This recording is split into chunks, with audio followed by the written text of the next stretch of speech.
유승원 목사의 은혜의 뒷이야기.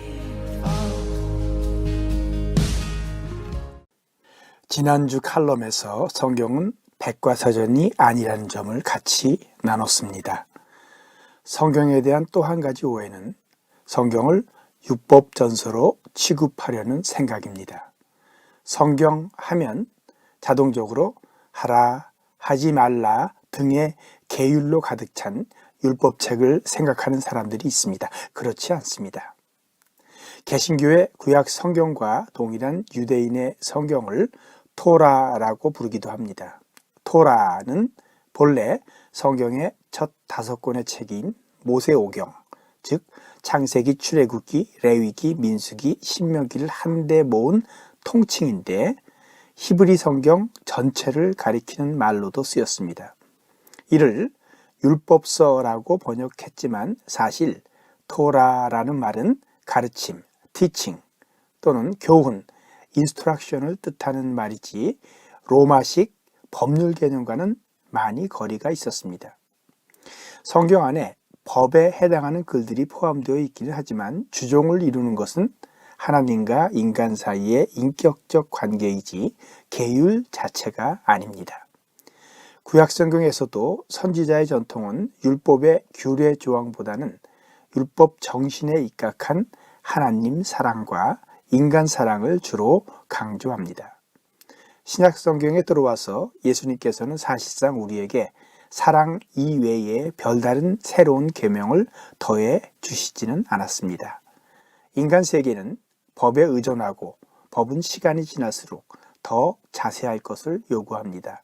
그래도 인간은 규정의 약점을 찾아내 빠져나갈 구멍을 만들기 때문에 그것을 막기 위해 조금 더 자세한 규정이 계속 더해질 수밖에 없습니다. 그래서 법전이 한없이 늘어갑니다. 율법전서는 계속 늘어갈 수밖에 없습니다. 그런데 성경은 이와 같이 인간의 잘못된 행위를 금지하고 재판하기 위한 법전이 아닙니다. 성경을 법전으로만 보는 사람은 성경을 다른 사람을 판단하는 데 이용하거나 자신을 양심의 가책으로 옭아매는 일에만 사용하는 경향이 있습니다.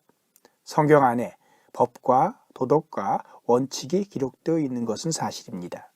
그러나 그것은 근본적으로 하나님과 인간 사이의 인격적 관계를 정의하기 위한 일정 부분일 뿐입니다. 성경을 읽을 때 또 한 가지 조심할 것이 있습니다. 성경을 이해하기 힘든 마법서 정도로 생각하는 경향입니다. 대개 무리를 일으키는 사이비 종교 집단들이 성경을 암호로 가득한 문서로 간주하여 교주가 자의로 풀어 엉뚱한 결과를 가져오는 것을 보게 됩니다. 성경에 상징과 비유가 있는 것은 사실입니다.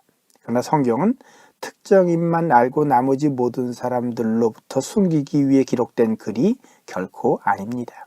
성경은 밝히 보여주기 위해서 기록된 글입니다. 즉 성경은 감추는 것을 목적으로 하지 않고 계시, 즉 드러낸다는 뜻인데요. 그 계시를 목적으로 한 책입니다. 감추는 것을 목적으로 한 책은 그것을 코드로 감춘 사람의 해설이 필요합니다. 그리고 저자와 독자 사이에 공유되는 일반적인 커뮤니케이션의 법칙을 무시합니다. 옛날 간첩을 위한 지령은 숫자로만 이루어져 있어 해독을 위한 난수표를 사용해야 되었습니다.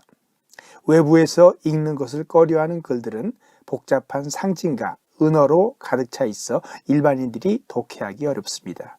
이 경우 그 상징과 은어를 공유하는 사람들만이 그 문서를 읽을 수 있게 되어 있습니다.